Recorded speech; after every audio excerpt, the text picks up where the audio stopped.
Okay, so Swetha, can you please introduce yourself? A short intro. So there's no audience going to come up. No, they are coming. They would come one by one. No, all of them, they don't join exactly at 9. Some of them join 5 or 10 minutes late. They Okay, would be okay, coming one by one. okay, got it. Okay, so myself Swetha, I'm basically a software engineer by education. By passion, I'm a internationally certified pregnancy coach and a lactation consultant. By profession, I'm a strategy consultant, healthcare IT strategy consultant. Okay, so my entrepreneurship journey started from the age of 17. So I entered into the corporate segment somewhere around 2012 at the age of 20.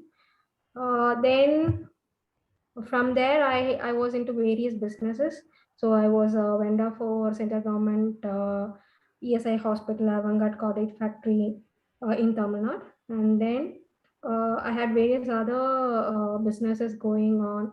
I had my own pregnancy care center. Then in the year of 2018, I had to move to Kerala. So where I had a very good scope of entering into artificial intelligence. So since I'm a software engineer, I got into a job which was healthcare IT field. So it was a neonatology and a gynecology project. Since I was an internationally certified pregnancy coach and a lactation consultant and also a software engineer, I easily got through. And within a month, I was promoted as a project manager. And it was a project funded by Shibla, co-founder of Infosys, ex-co-founder of Infosys. So then I worked there for a couple of years. And then like last year, I attended a program that was conducted by IIM Bangalore, NSRC, Women Startup Program. So from there, I built my own solution that is SheBirth. So in SheBirth also has a lot of what to say. It has lots of challenges. We have from idea validation till the day we had lots and lots of challenges. We totally went through by idea validation step by step. We have taken this SheBirth. Yeah. So, what are some challenges did you face? Challenges right from idea validation. So our main aim was to reduce C-section rate in India. So that was a main aim which we took into account. Moving forward, when we spoke to doctors, when we spoke to the pregnant women who are new moms, everyone, we actually came across lots and lots of problems, which was actually very, very confusing. So we had to, the first thing we had to do is like we have to segment them one by one by one. So out of that, we segmented each one, what are the problems and all those things. So there were like multiple problems. Everyone had their own problems. So understanding the problem itself was a big challenge for us. Then luckily we came across an article which was done by a research paper. It was a research paper which was done by IIM Ahmedabad, which says actually 13% of the C-section are unwanted C-section, and India actually reports around like 28% of C-section in a year. Which I totally don't agree, because more than everyone knows more than 60% of C-section is happening in India. And when you take like WHO recommends only 15% of C-section in a nation. So the IIM Ahmedabad also has a report that around 13% of the C-section are unwanted C-section. Unwanted C-section means there are two reasons. One is because of the fear of pain during labor, and the second one, if you take it, is because the couple, the pregnant mom and pregnant dad, they want their baby to be born on the auspicious time. So we thought like we will address this. So we'll take the pain factor as the scenario and we will address this. But unfortunately, what happened is like when we built our prototype and when we went to the doctors for idea validation, they came up with lots of problems. So they told like the India has a very huge population, right? So when you take in abroad, it is only like 5 or 10 outpatients in a day they'll be attending to, and apart from that, they'll be having some labor room activities. So this is how the doctor will be addressing. But whereas when you take it in India, there is around like 60 to 300 outpatient happening in a day. Can you imagine 60 to 300 outpatient happening in a day? And apart from that, they have to do the duties of the labor room and other procedures and everything. So it is a huge challenge for them. And what happens is like they are not able to concentrate on uh, low risk and medium risk pregnancies. They are only concentrating on high risk pregnancies. So this is how we understood their problem, and we thought like, yeah, we have to come up with a solution where we will be able to detect the complication in an early hand. Yeah. So this is what we are addressing at present. So when you started, did you consider taking any loan from the bank, or are you considering taking investment from venture capitalists or angel investor? No, we are bootstrap. We have not taken any loan from bank, or we are not concentrating on angel investors or venture capital. The reason is like we don't want to waste time going behind them and looking for investment. So if we have the confidence that we can sell our product, so yeah, that is what is needed, right? When we sell, when we have confidence, and when we are showing that we can scale up to a different level, automatically we want the investors or VCs to come to us. Yeah, rather than we going behind So them. you said that you are bootstrap, but don't you think when you no go for a bootstrap, you have limited amount of money? You do it from your personal saving only, but Yeah, that could create a problem, right, in future because your saving may run out. yeah. So if you are able to scale up your product, then that's not going to be an issue. So there's going to be an income generation automatically. Yeah. So we believe that we can sell our product. That's how we are planning to manage it and go forward. So coming to the selling part, you said that you are confident that you can sell your product. So do you think that in order to become an entrepreneur, the entrepreneur needs to be a very good salesperson? Because you see, sales is not for everyone. It is a very tough job. So if you think if a person is not so good in sale, he would fail to become an entrepreneur. See, in a business or in an entrepreneurship journey, both like business and entrepreneurship both are different. But entrepreneurship is more riskier because business is not that much riskier.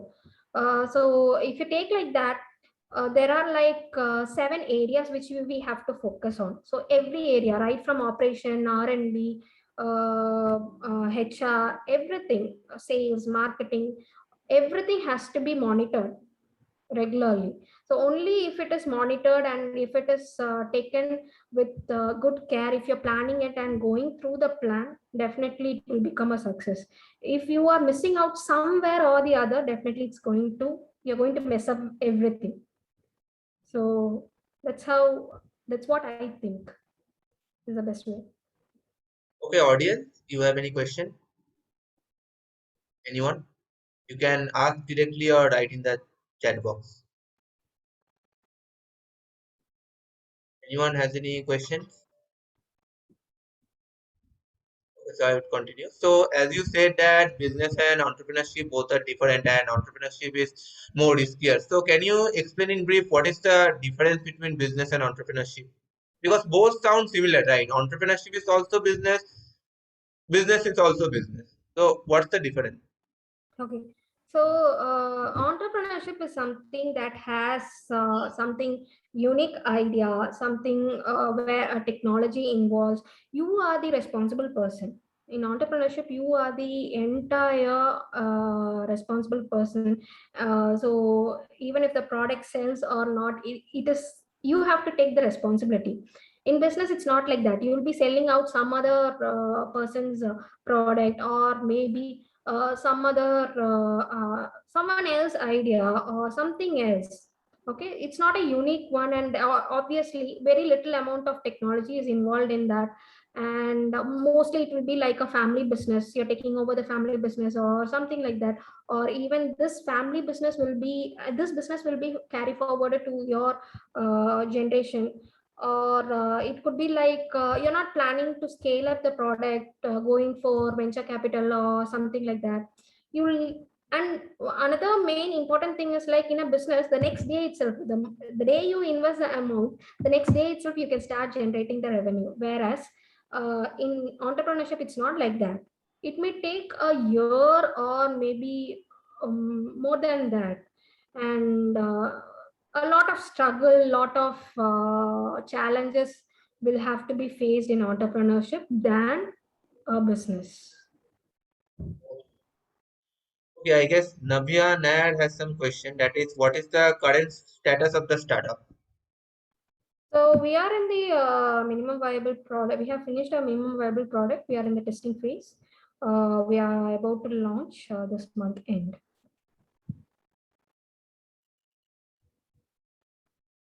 So anybody else has any question? A product is a B2B product. So it's going to be a prescription based one. My co-founder is a medical doctor, and totally we are going to abide the medical protocol throughout the entire product. Okay, so coming to the co-founder part, so how would an entrepreneur would choose his co-founder? What is the correct way to decide if this co-founder is right or wrong for me? Okay, so so there are like various factors which has to be taken into when considering co-founder. So actually, I did not go by any of the theory or something. So my co-founder is a good friend of mine for past 6 to 7 years. That is one point. Second thing like is like he's totally into medical. Whatever doubts I have regarding the medical part or regarding the projects, the first person whom I approach is him. And the third thing is like he's from a business family, so obviously he also knows business. So that was one consideration which I took into.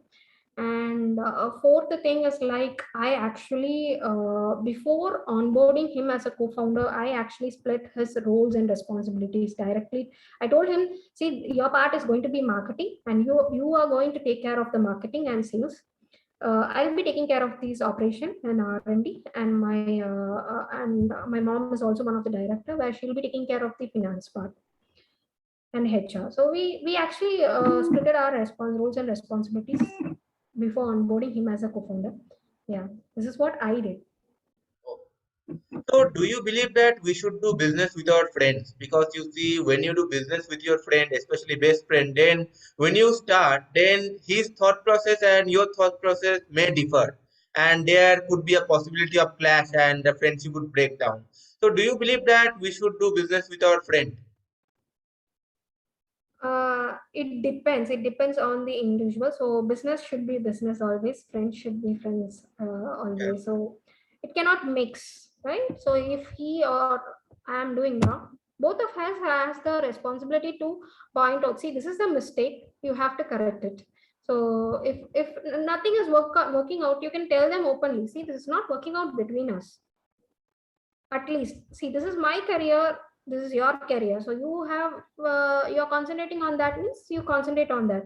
Or if you are not able to bring sales, this much sales or marketing to this is your responsibility. If you are not able to do, you find out a person who can do this and concentrate on that. So the roles and responsibilities should be clear. They should be actually allocated with some goals, and each of us has to be, the founder as well as the co-founder has to be monitored with the goals, whether they are meeting up the goals or not.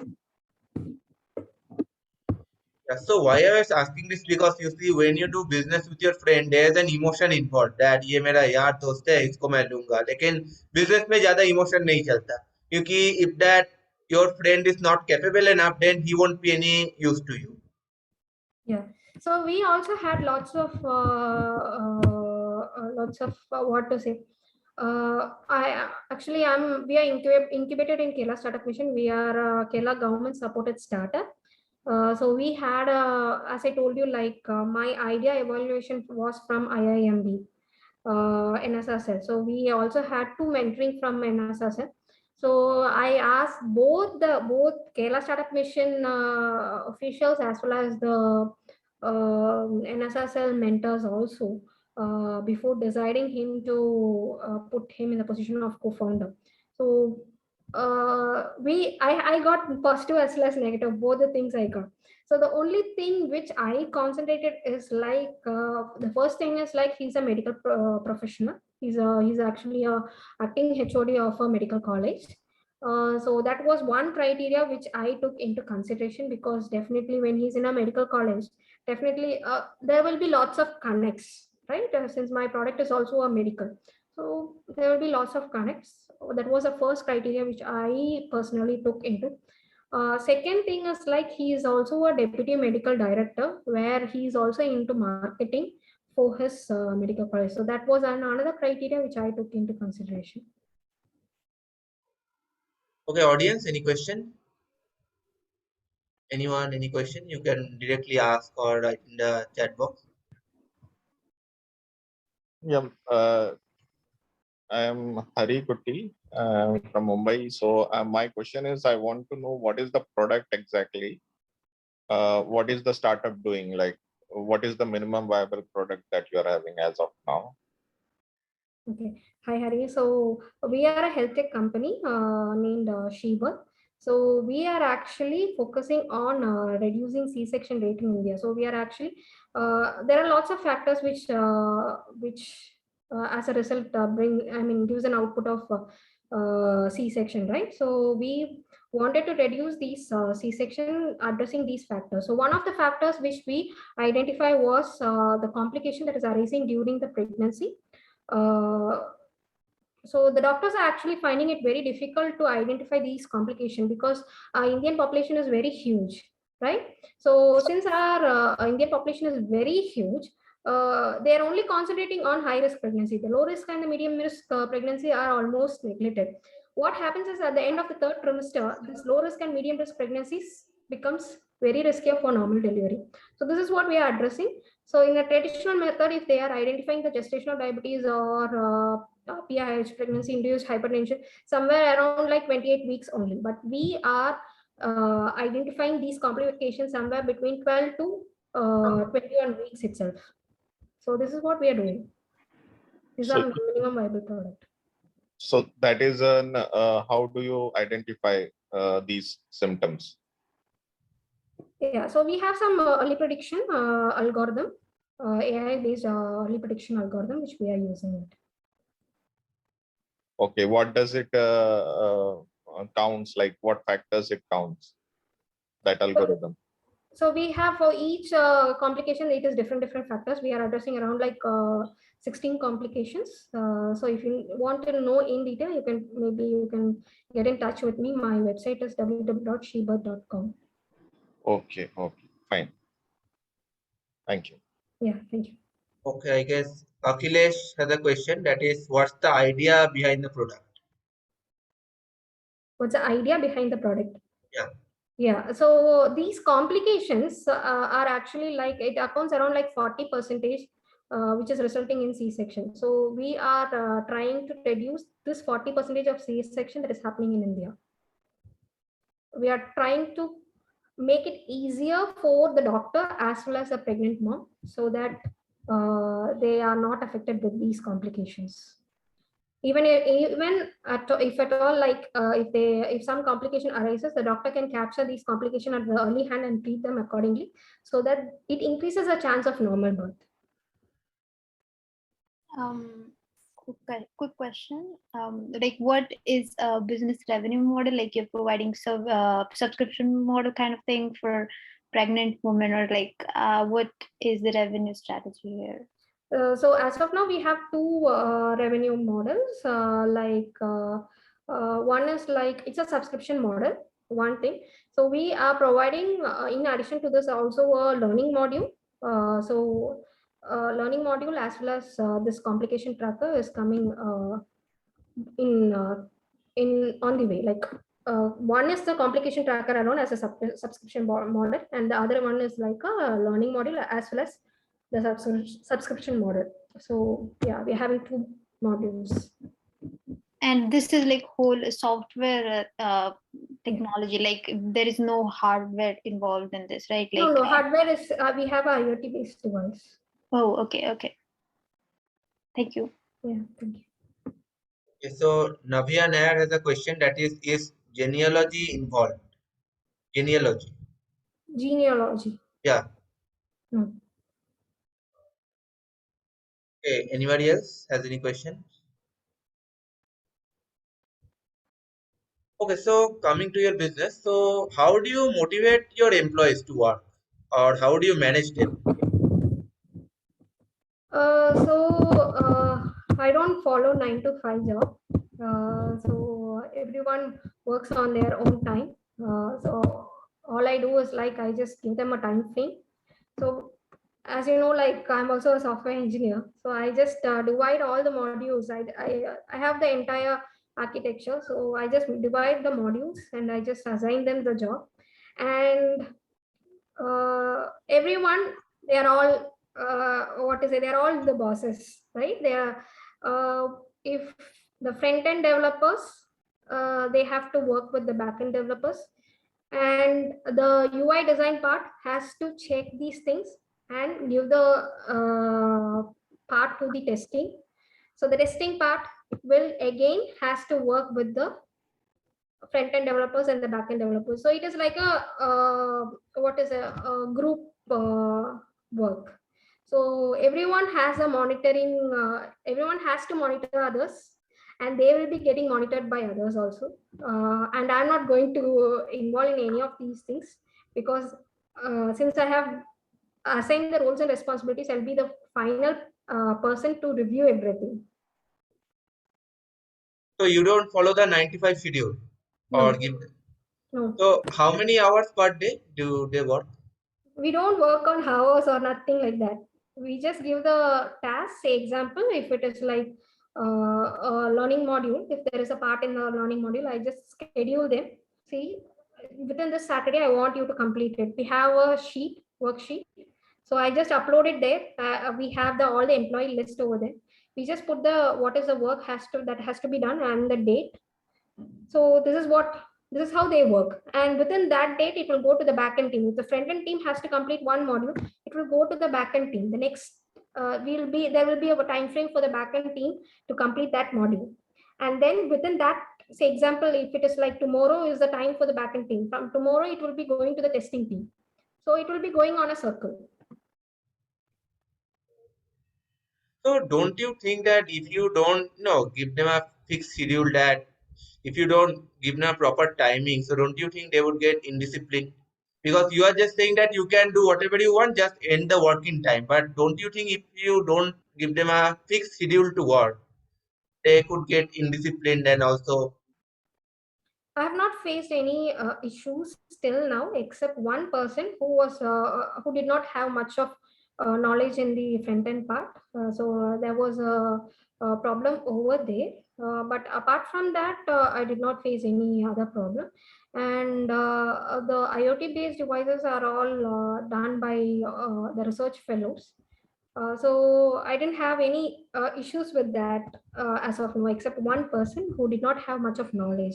It's a mistake that I wrongly hired him. It was my mistake. Oh, okay, so Akhilesh has another question, that is, are your employees are happy with that timing, or they want to prefer any specific timings? They're not happy with the timing. I don't have any complaints regarding that. Yeah, They are they not have the happy. freedom to work, right? But if they are not happy, then how could they get motivated to work? Because you have to keep your employees happy, right? For them to work Yeah, more yeah, they're efficiently. happy with the work. There's no timing, right? So they can. Most of them are working in two companies because they have a 9 to 5 job already. One second, my kid is crying. One second.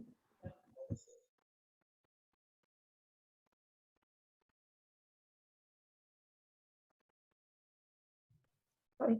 Yeah, so most of them are working in another company as well as working for me. Yeah. So on what basis do you hire your employees? Because you see there can be two factors. One is the particular employee lacks experience, but he is highly motivated. As a fresher, he is highly motivated. And another part is that he may not be so highly motivated, but he has lots of experience in that work. So on what basis do you hire? My basis of hiring is entirely different. So the first thing I want is the resume. Along with that, their personal goals and their professional goals. So based on this, what is their personal goals and professional goals only, I hire them. Okay, anybody else has any questions? A quick question, and I'm sorry, I'm gonna ask you about software development here. So, what stack like you're using? Like you're using Stack, or you're using Django development, or Django, React and Django. oh, okay. And like you said, you're going in the back and forth in a circle. So you're using Agile for that, or so not specifically like that. It's just The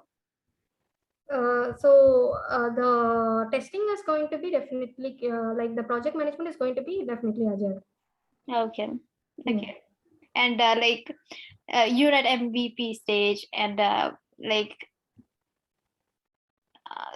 so like how do you like manage the, like you're using AWS in the cloud, or Google? So right now for the minimum viable product, we are using DigitalOcean. But we are planning to migrate it to the AWS because once we are launching the product, there are lots of, since it's a health tech company, there are lots of certifications and compliances that has to be followed, which is also available in DigitalOcean, but it is much easier in AWS.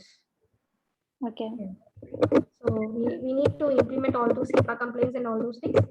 So definitely we have plans of moving to AWS for the launch. Okay, thank you. Thank you. Okay, so do you believe that anyone can become an entrepreneur or the person needs any kind of talent? So anyone who is ready to take responsibility for themselves and for their action can become an entrepreneur. That's what I think. And definitely there is going to be lots of sacrifices. There's going to be lots of upskilling and everything. So if you're ready to sacrifice your sleep, your food, your daily activities, your favorite activities and everything, anyone can become an entrepreneur.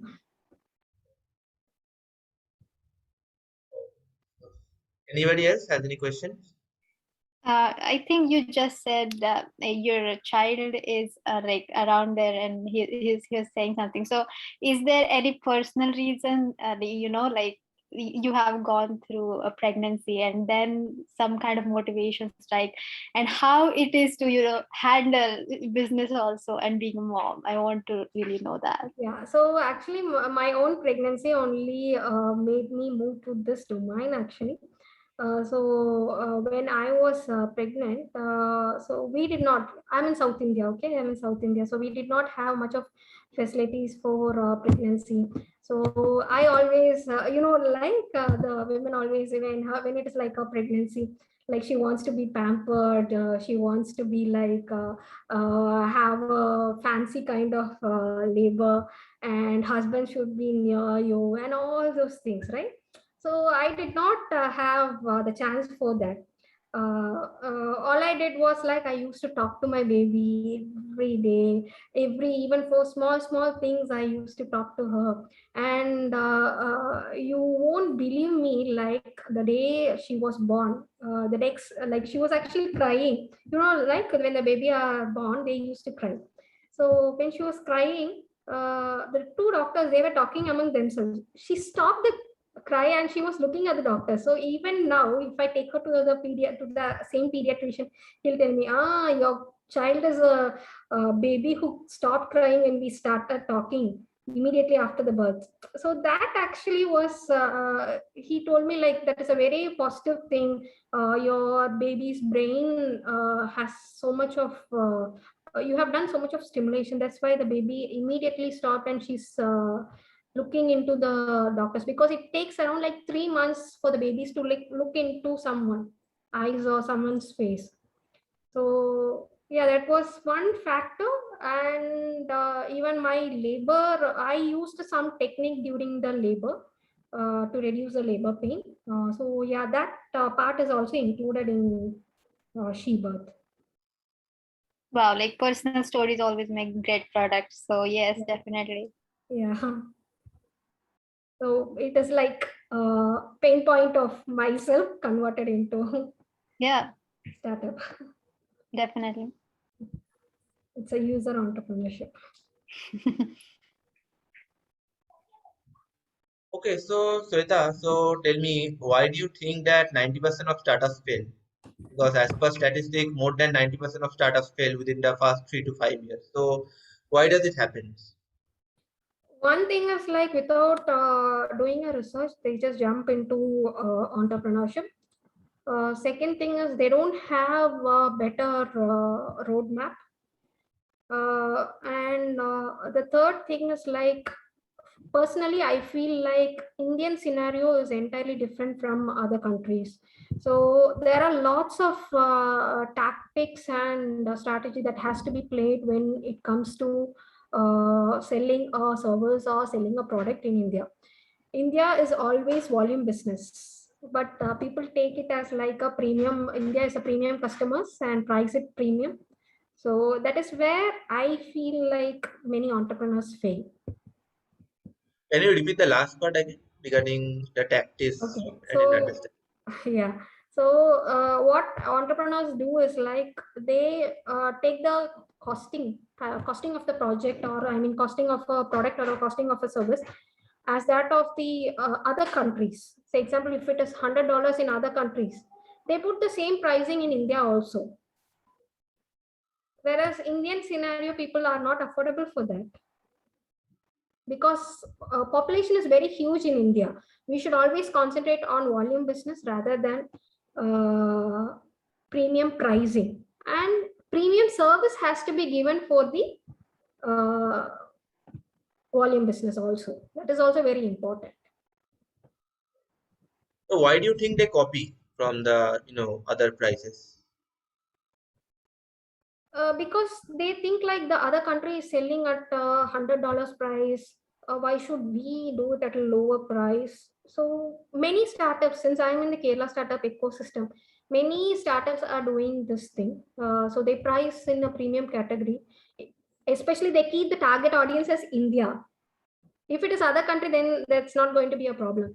They keep the target audience as India and they price at a very high rate, where they don't go to the right set of customers also. That is also one thing. So they go to middle income or below middle income people, pitch their product, which they are not affordable for those kind of products. Obviously they fail. They don't go to the premium customers and pitch their product. So I think that's a uh, biggest problem which I have seen from Kerala startup ecosystem. Okay, anybody has any question? Anyone? So have you tried in the US market or any other market, or right now we are only focusing on Indian We market? are only focusing on South India. Okay. We are only focusing on South India, and planning to slowly expand it to the rest of India.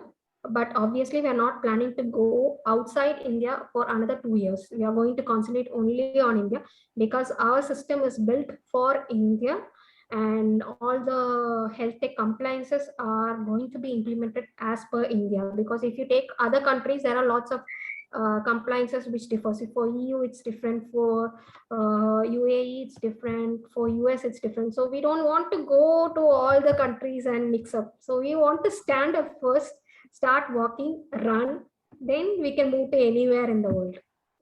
Yeah. Definitely. Thank you. Okay, so one of the reason you said why startup fail is that lack of market research. So can you give some tips to how to conduct efficient market research? So I'll tell you how I did my idea validation.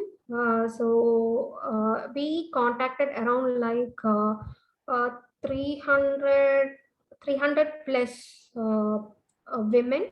Out of that, there were like pregnant women, there were new moms, and there were also around like 40 women who are not married at all. So this was a customer segment where we split it, because pregnant women, they don't know how the labor will be.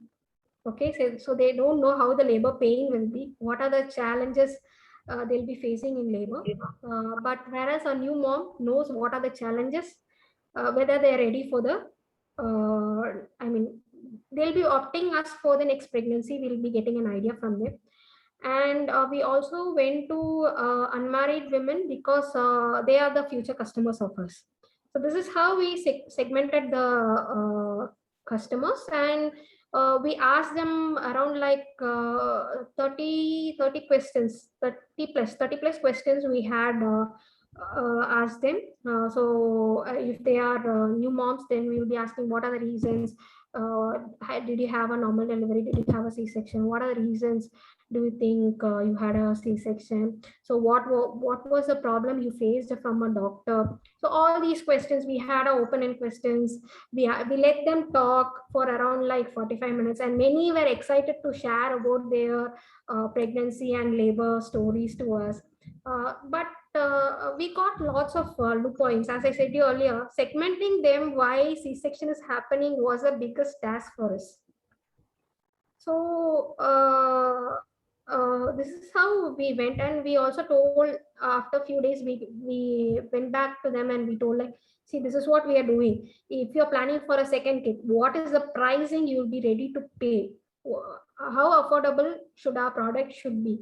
So everything was from our customer end. Actually, everything was from a user end, it's not from a customer end.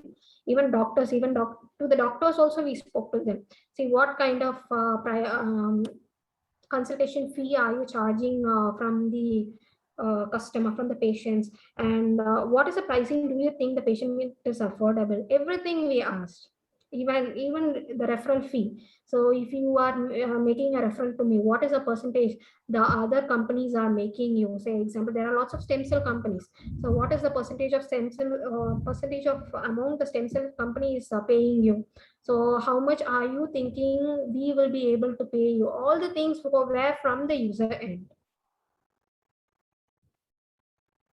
So we took the suggestion from the user end, and then we worked on the costing. So it's more of a questionnaire, right? You Pardon? go to this questionnaire. You create a list of questions and you ask people. Yes. So So I have a question. Can I? yeah, Can So you sure. speak louder? yeah. So Swetha, I just want to understand what is the success ratio? Like if you have implemented this successfully with any of the pregnant women, so how far have you been able to reduce C-sections? So our testing is actually going on for the past 2.5 months. It's going on, and we are able to detect around like 60 to 70 percentage of small complications we were able to detect. Yeah. But since we are officially about to launch, only once we launch we'll be able to give you the ratio. But definitely somewhere between 30 to 40% of c-section can be reduced with this, Okay. because we are addressing around like, initially we are addressing around like 16 complications. We are planning to take it forward to 28 complications. So it will be only based on prediction, or what exactly it is? It is based on the prediction, in the sense everything is involved, right from their history of medical. I mean, their treatments, their what to say. It also depends on the pregnant mom's health, everything is going to come into the system.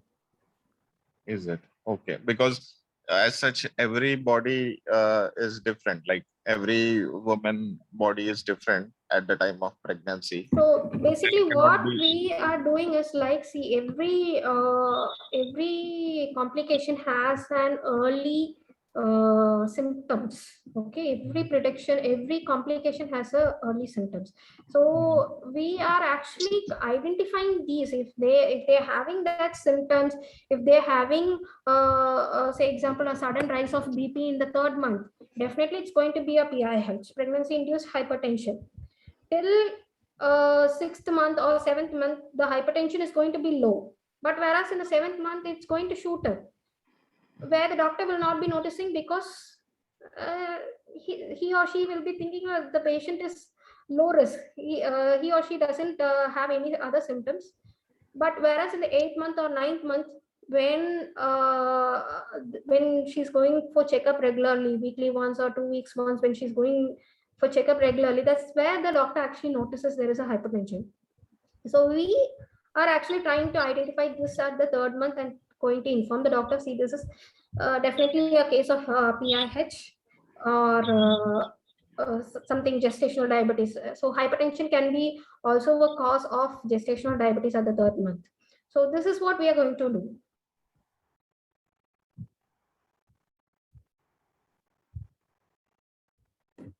Anybody has any question?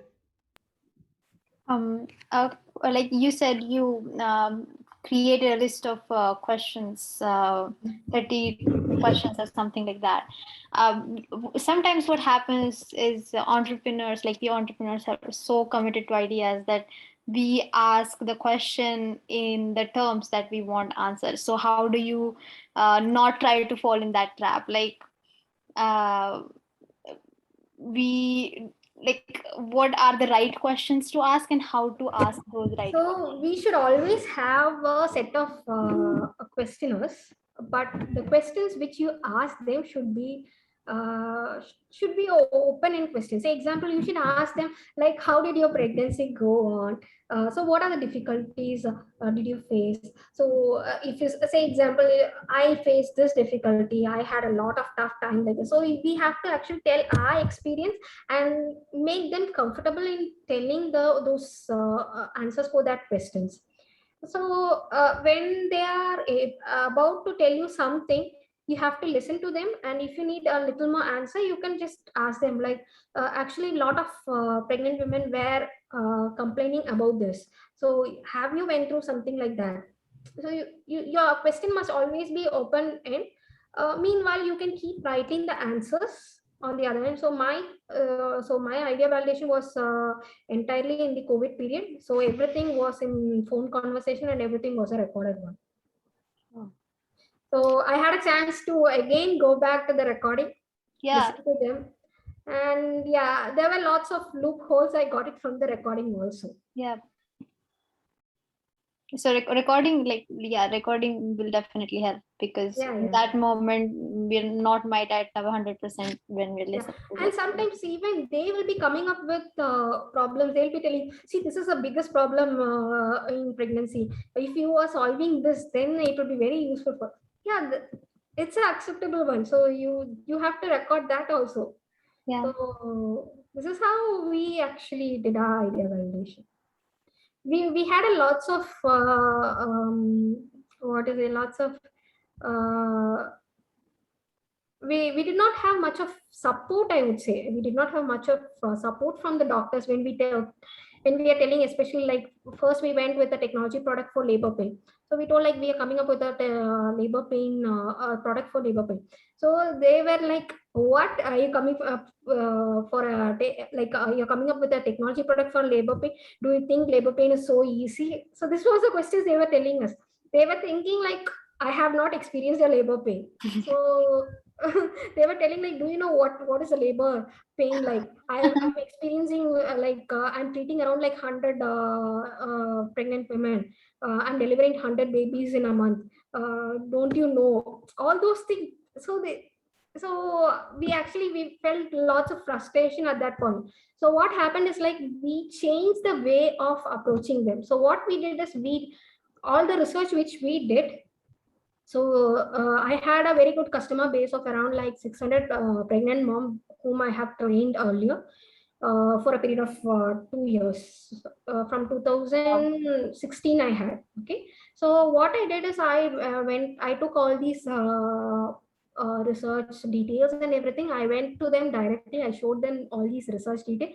And then when I explained them about the problem, they started telling the problem which they are facing. So they started telling like, so this is the problem. So here, like there are like lots of pregnant moms coming, so I'm not able to concentrate on them. This is actually leading to more C-section rate in my hospital. They started telling like in my hospital. So I wanted to do normal delivery. I wanted to become famous like this doctor is doing normal delivery only. So will you help me out? Some doctors were openly asking us like that. So will you help me out in some way or the other? So yeah, we had lots of this thing like that. Definitely. Thank you. Yeah. So, Swetha, so as you said that your startup is a bootstrap startup, but there are a lot of entrepreneurs who go for angel investment or venture capitalists. But the thing is that more than 90% of them don't get any investment at all from angel investor and venture capitalists. So, what do you think is the main reason for startup failing to acquire investment from So angel first thing investors? I would say is like some people are starting startup just because they are attracted to angel investors and venture capital. So they are just How starting the could they be startup. attracted? No, they are just starting the startup just because like Swiggy or Zomato, they have become with just a small idea, they have become $1 billion company. So just for that sake, there are startups. To be frank, there are startups who are coming up just with an idea. I want this much crores. I want that much lakhs. These things they're coming up. So I would say like first show them the result. They will come to you. You should never like see, imagine venture capital and angel investors, they are all like, they are seeing lots and lots of projects in a day. Okay, for them, your project is just a nutshell, very small, right?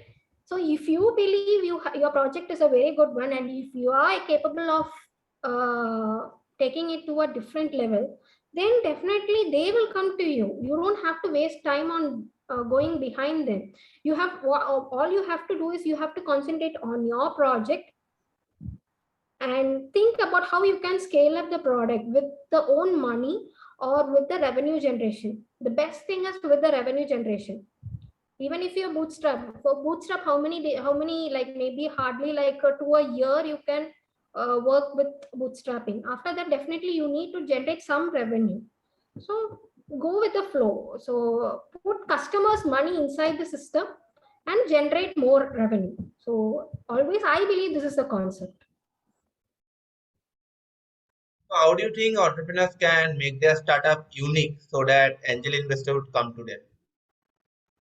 So I would say go for the idea validation because the customers are the best thing. Because since I did my idea validation in a very good way, I would say like go with the idea validation. So they are the best person from whom you will get ideas that is very innovative to implement.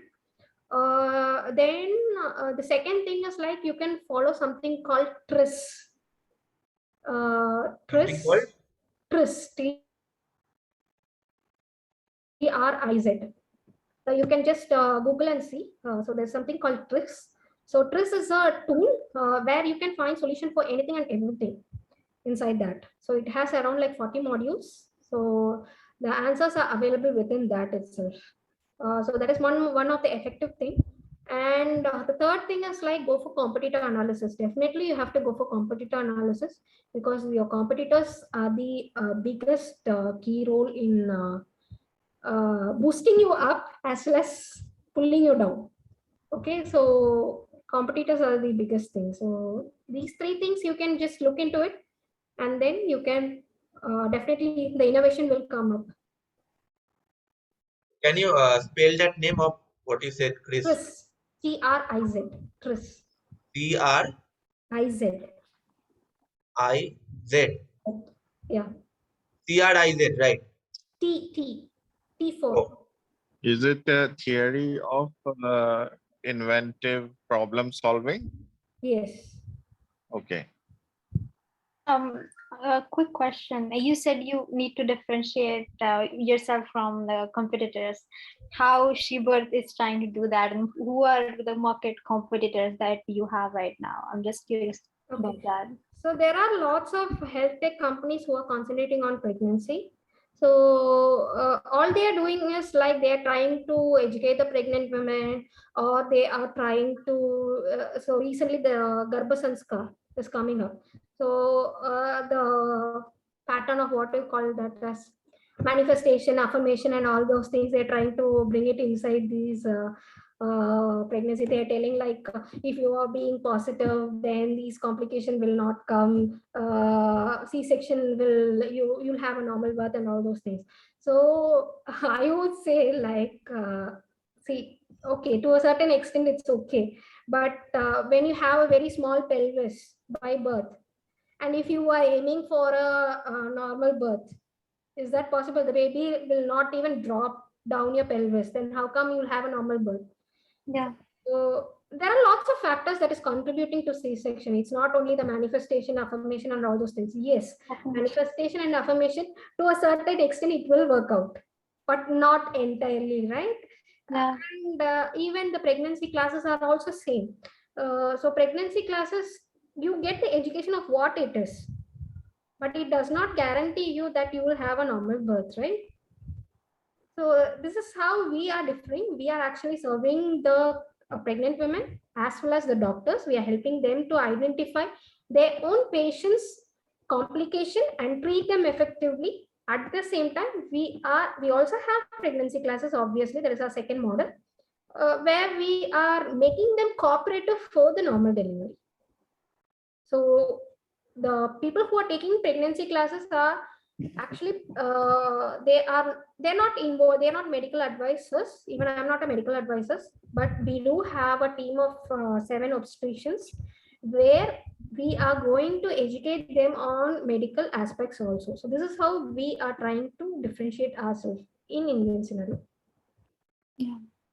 Like I don't know, like you can reveal this information, but like how many active users are there, or can you say something about that? So we are in the testing phase. So around like 67 we have. Oh, that's a great number at the testing stage, I guess. Yeah, because if you see like it is like 51 birth per minute.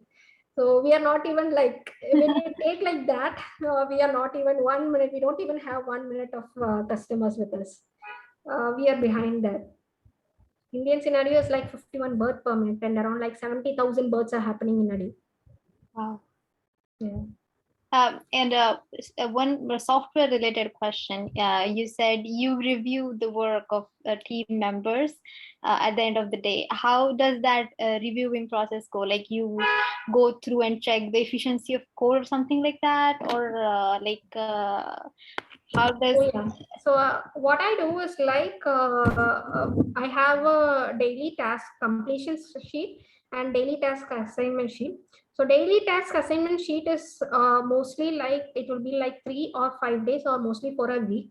So Sunday I assign a task to the people. So every day if they are working, they can upload it. They can send a mail to one of my team member, and she'll be updating the task sheet daily. So every day morning, my first work is opening the task sheet. I will not check any mails or anything. The first thing I do is like I review the task sheet. And as I told you, like the coding all I never check. It is the duty, like the front end developers duty is to monitor the UI design. Okay, so Yeah. the UI design has to be properly given to the front end development team. So the front end development work has to be monitored by the back end. So Yeah. it is their duty to get the work done from the front end, and it is a duty of the tester to get the work done from the back end integration and get it done. And yes. Okay, and the final tester's work has to be submitted to the UI part. So at the end of the day, UI people are the persons who are going to report me whether the things are correct, because they are the persons who are going to frame the things. Yes, So definitely. they know the working part and wireframing and everything. So they are the persons who are going to report to me. So this is how the system works. And I will be the person who will be reviewing the UI part. Yeah. And how does things get complicated when we comes to scaling? Like the target here is much more like right now only 67 users are there, but like have So you think about that? we have not launched our product. Yeah. The first set of customers will be around like we are planning to onboard around like 20 obstetricians, and our launch is going to be in Tamil Nadu. It's going to be so my co-founder is going to take care of all those marketing and sales part. So the first set of customers is going to be from 20 obstetricians, and we are going to onboard only customers who are somewhere between 12 to 15 weeks of pregnancy. We are not going to onboard after that. Onboard is only 12 to 15 weeks, because only if they are onboarding between 12 to 15 weeks, that is at the third month of pregnancy, we will be able to predict that. Not after that. Yeah. Okay. Yeah. Okay, so one last question from me, that is, what's your opinion about financial literacy? Because financial literacy is something that is not being taught in schools and college, and entrepreneurs, need to be financially literate in order to succeed. So, what's your opinion about financial literacy? Is it important? I have zero literacy in finance, to be frank. Yeah. So No, even not if finance. Financial literacy generally means, for example, differentiating between what is an asset and liability. yeah, okay. Yeah. So as for the payment part or anything that involves in finance, it is all the work of my mom. So she's also one of the director of the company. So it's all her work. It's her duty to put all the expenses or any. We have already started generating the revenue. We also have a software for COVID called EC COVID. We have started generating revenue for that also. So it is her duty to maintain the financial part. But yeah, I do have some roadmap which I did personally. That is very important. I feel roadmap is a very important thing, because you need to know, especially when you are planning for a delta 4 theory product or something like that, you definitely have to know at what point you need to introduce a new feature, and at what point you need to come up with a new product or new service, or an extra what is extra discounts or anything. So definitely you need to have the plans for at what month you're coming, or even for hiring extra persons, extra employees also, you have to know all these details.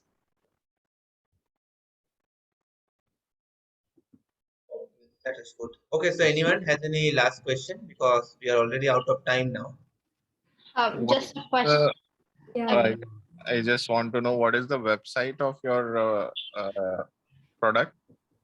www.sheba.com. I'm putting up in the. Okay. So one last question, just general. Why did you choose the name as Sheba? Whether it is gender biasing, don't you feel like it's a gender biasing? Because Definitely not.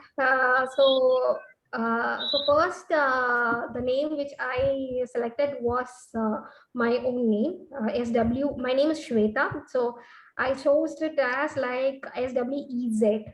So obviously that name was rejected when I went for incorporation. Then I had to check for lots and lots of other names. Obviously, Shebirth was one among them. So I had a lot of setback, and after that only my kid was born. And she's a girl, so obviously that I wanted to put something related to like rebirth or something like that. So that's why I chose the name like She Birth. She's a girl baby, so She Birth. So this is the idea behind She Birth, nothing else. Okay. Okay. Fine.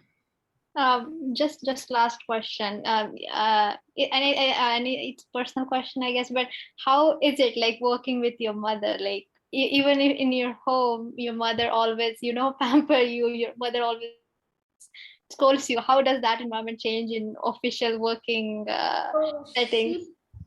She Birth has been we from the start, like we have been progressing one by one. So like initially, when the idea validation, after the idea validation, we actually got into Kerala Startup Mission. Then after Kerala Startup Mission, we came up with a product called Easy COVID. So Easy COVID also, we had a government tie-up, and we launched that product. Just in 2 weeks, we developed that product. It is a AI-based product. Just in 2 weeks, my co-founder is a COVID treating doctor. Just for him, we developed the product. But unfortunately, when he put up in a group, one of the collector, I don't want to mention the state name. So he's also a doctor. So it's a very small state. So he saw that post and he directly contacted us because the emergency triaging all was there and the COVID was on the peak around like in the month of April end, something like that. So he voluntarily came and we were able to implement it for 10 hospitals in a state. And we are progressing not very rapidly also, but still we every now and then we have some positive feedbacks. So definitely I'm getting a very good encouragement from my mom especially. Yeah.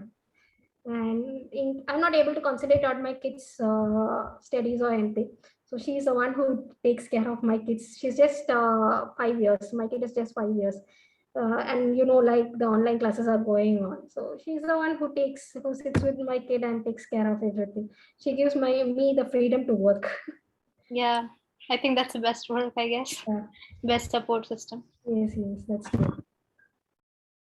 Okay, so I guess that was all for today. So thank you, Swetha, for joining. Yeah, thank You did a you. great job, and we are really inspired by your, for your journey for Shibot Thank you. and the purpose you are trying to solve. So Thank it was you. a good session. So anyway, just keep in touch. I would end the Sure. session now, and thank you, audience, for joining. And have a good night. So if anyone has any doubts or anything you wanted me to answer, you can catch up me in my mobile. It's available Yeah, I in will my. just share the number. 1 minute. I also found you on the LinkedIn. We Yeah. can connect there also.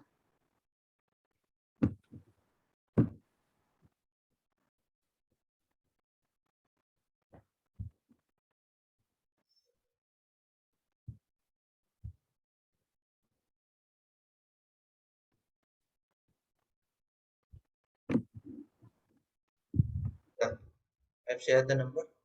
Yes. Yeah.